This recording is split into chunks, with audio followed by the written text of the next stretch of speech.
Okay, welcome to the Let's Enjoy Piano Self-Expression Method. If you haven't picked up a copy of the book, go to the website, let'senjoypiano.com, and grab a copy. If you have it, you can follow along. Page 70, the diminished chord and the 7 flat 9 chord. The fully diminished 7 chord at the bottom of page 70. The very versatile fully diminished 7 chord, because it is the top of the 7 flat 9. If you take a C, 7 flat 9, you have the 3rd, 5th, 7th, and flat 9. And there's your C7 flat 9, if the melody is the D flat.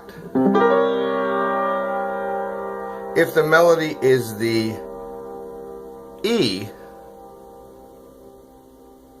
you invert the diminished chord, the E fully diminished chord, into the G fully diminished chord.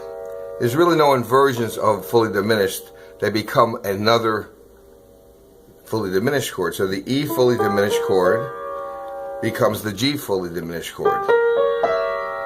But it's still the top of the 7 flat 9.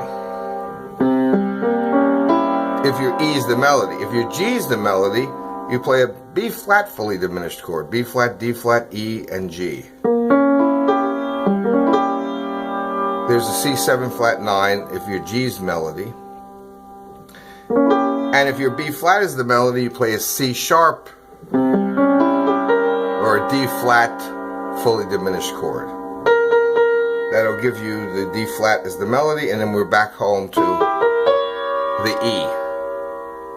So the E fully diminished becomes the G fully diminished, becomes the B flat fully diminished, becomes the D flat or C sharp fully diminished.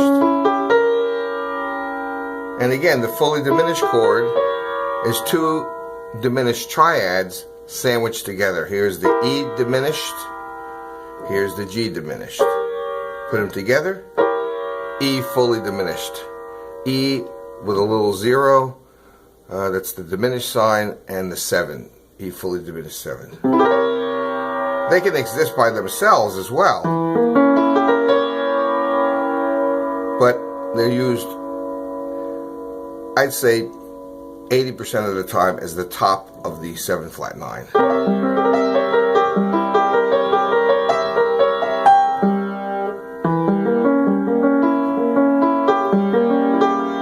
Depending on your melody. So the melody note is a governing factor. If you see a C7 flat 9 chord with a D flat melody, that's your voicing. If you see a C7 flat 9 with E as your melody, that's your voicing. G your melody, B flat fully diminished, B flat your melody. So it's a very versatile chord. You can do so many things with it. Just recognizing that the melody is the governing factor, and then you look at the diminished chord, fully diminished chord by itself, and you place it in a position where the melody note obviously is the top note.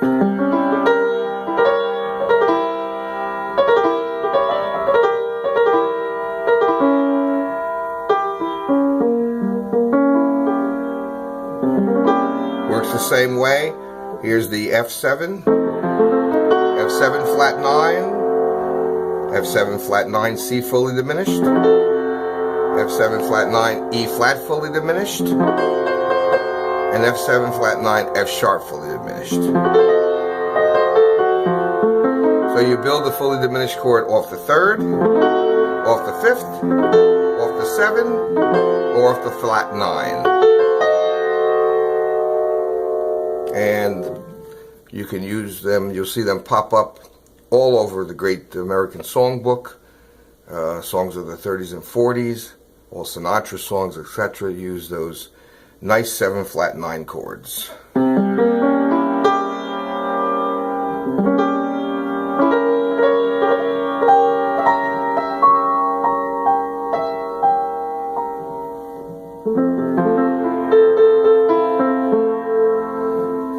that helps you out.